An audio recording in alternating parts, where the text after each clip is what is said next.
Hola, somos Oblivion 3D y hemos estado dando una charla de postprocesado de impresión 3D. Un saludo para la ciudad de Gijón y para la Comedcom, muchísimas gracias y no os olvidéis de pasar por aquí. Aunque esté el año un poquitín complicado, merece muchísimo la pena ver todo lo que hay aquí. Un saludo.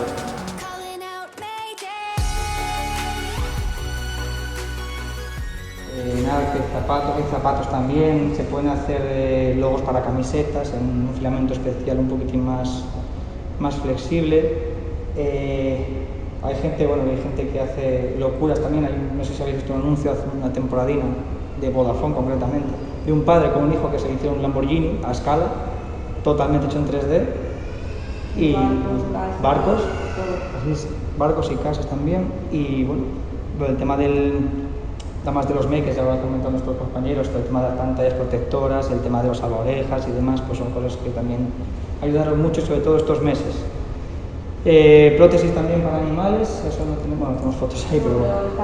Yo estoy colaborando con una asociación de gatos abandonados y como de gatos son callejeros, entonces quieras o no tienen problemas, y estamos valorando en hacer sillas de ruedas para animales, tanto como delanteras como traseras, entonces bueno, es una ayuda, quieras o no, que con el 3D podemos ayudar bastante en ese sector.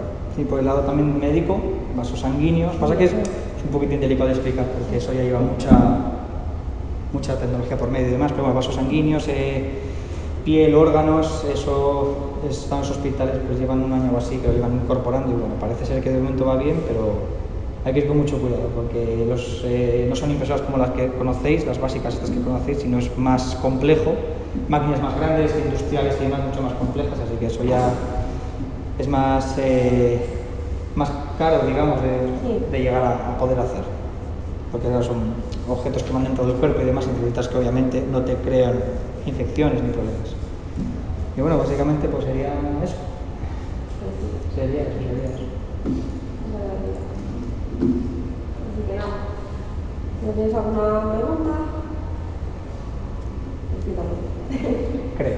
Creo que bien. Bueno, pues esperamos que os haya gustado esta pequeña charla, que hayáis aprendido un poquitín más de lo que es este mundo del 3D, que la verdad que es muy bonito porque puedes hacer mil cosas.